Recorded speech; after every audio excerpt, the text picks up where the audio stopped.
Well, millions of Californians who rely on Medi-Cal or Medicaid could lose their health coverage due to proposed cuts to Medicaid by the federal administration as well as state cuts. So along with asset tests returning at the state level, Edward Hershey, CEO of Home of Guiding Hands, is joining us now to share how this could impact those with disabilities, specifically your organization as well. Good morning, Edward. Thanks for joining us. Thanks for having me today. Let's talk about, obviously on the federal level, these are proposed cuts that could be coming down the pipe, but we're already looking at cuts from the state with the budget deficit there. How could this affect organizations like yours and really the millions of Californians that are have developmental disabilities? You know, there's so many people that this can affect, and I think I don't think people are aware of it. 1 in 4 people in San Diego receive Medicaid funding. So Medicaid funding comes from the federal government, comes in the state with a little bit of state. We changed the name to Medi-Cal, and then it provides services. So for people with intellectual and developmental disabilities, this is a lifeline. This is what provides housing supports, therapy supports, medical coverage, as well as housing and employment program services. What cuts in terms of numbers are you looking at from both levels? So about 60% of funding comes from the federal side. That would impact. So to kind of put that in perspective, Home of Guiding Hands is about a $35 million operation.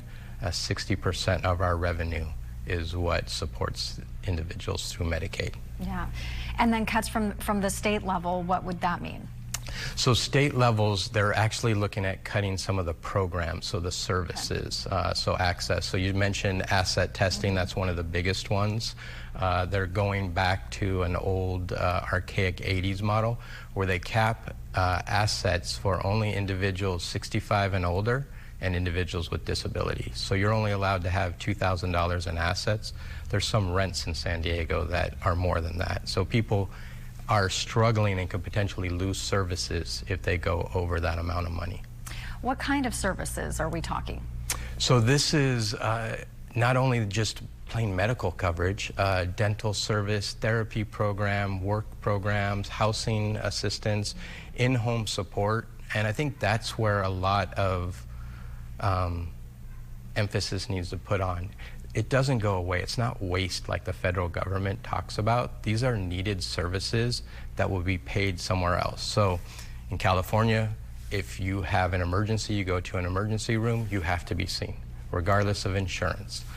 So if you take away someone's insurance, they still are going to have those medical needs. They go to an emergency room, it ends up being taxpayers paying 4 times the amount what the coverage goes. So I think there's a lot of either misinformation or lack of transparency into what the cuts would actually affect. Right. So as far as trying to fight these cuts, both at a state and federal level, I know that happens behind the scenes. You hire lobbying organizations to really advocate for what these cuts would mean for you on the ground. What other ways can you combat and get the services that are required? You know, it really takes the community.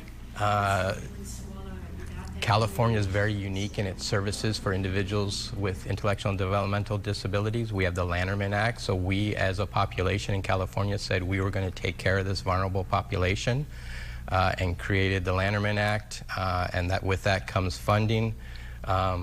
It takes people. So I encourage the community, go to our website, go to the ARC's website, find information out, see how these cuts are really impacting your community, potentially you and your family, and then learn how you can advocate. Our government is set up for the people, by the people. All right. Edward, thank you so much. Appreciate it. And Home of Guiding Hands would be the website to go find, and we'll have a link on our website at KUSI.com. Yes, thank you so much.